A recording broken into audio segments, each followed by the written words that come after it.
Bonjour à tous. Aujourd'hui, on va plonger au cœur du sol pour comprendre sa mécanique interne. L'objectif, décoder sa chimie pour mieux le nourrir et donc mieux cultiver. C'est parti. Alors, voilà le programme qu'on va suivre ensemble. On va d'abord se demander ce que mange une plante. Ensuite, on verra où cette nourriture est stockée, dans ce qu'on appelle le garde-manger du sol. On utilisera une analogie, celle du congélateur, pour comprendre sa taille et son efficacité. Et on terminera par du concret, comment passer de l'analyse de sol à l'action dans les champs.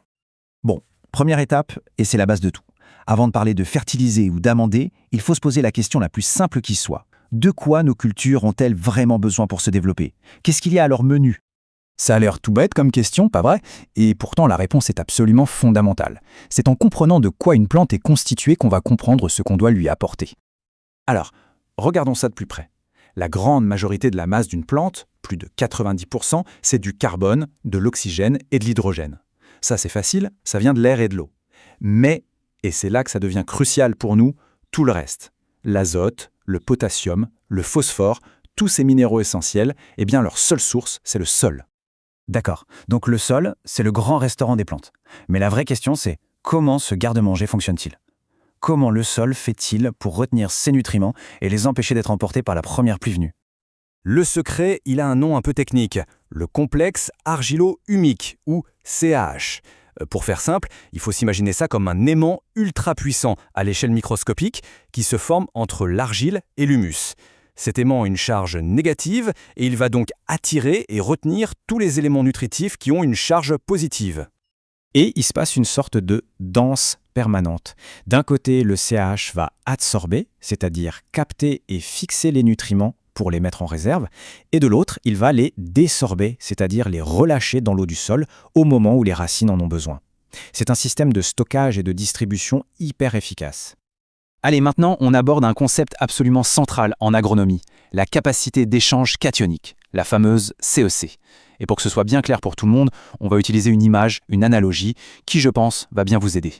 Voilà, c'est tout simple. On va imaginer que le garde-manger du sol, sa capacité à stocker des réserves, c'est comme un congélateur. C'est là que sont conservés tous les aliments essentiels pour les cultures.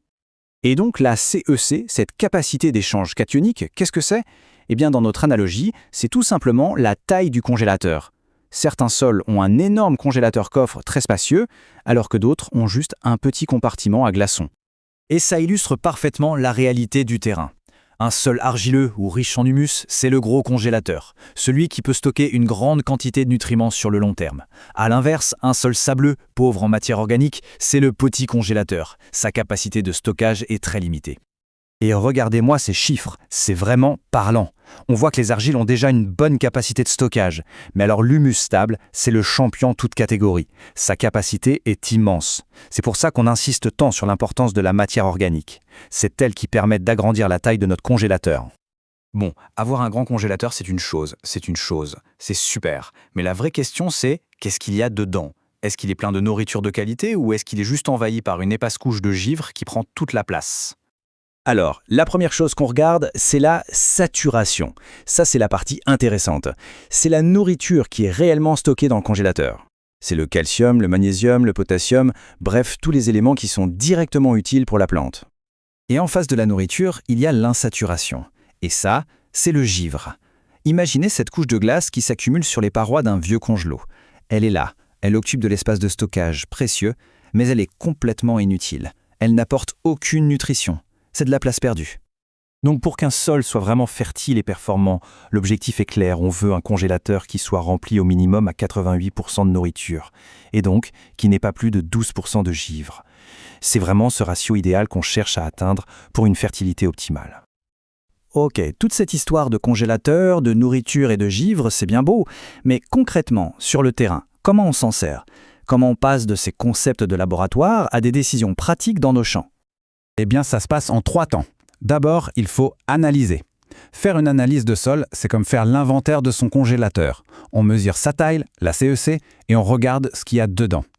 Ensuite, on calcule le fameux taux de saturation pour savoir précisément quel pourcentage de nourriture et quel pourcentage de givre. Et enfin, le plus important, on adapte. On choisit les cultures et la fertilisation qui sont les plus pertinentes pour ce profil de sol. Et ça, c'est une idée vraiment fondamentale à retenir. Il n'existe pas de pH idéal universel. Un bon pH n'a de sens que par rapport à la texture du sol et surtout par rapport à la culture qu'on souhaite y implanter. Regardez ce tableau, c'est flagrant. Une luzerne ou une betterave sucrière, elles s'épanouissent dans un sol au pH plutôt basique, autour de 7,2. À l'inverse, une prairie permanente est tout à fait à l'aise avec un pH plus acide vers 6,0. Ça prouve bien que la clé, c'est de connaître son sol pour y mettre la plante qui s'y plaira le mieux. Alors, la question finale est simple. Est-ce que notre sol est un petit frigo qu'on subit ou un grand congélateur performant qu'on pilote? En comprenant la CEC, la saturation et le pH, on a les clés pour arrêter de naviguer à vue. On peut commencer à gérer la fertilité de nos sols avec une vraie précision. Tout le potentiel est là, juste sous nos pieds.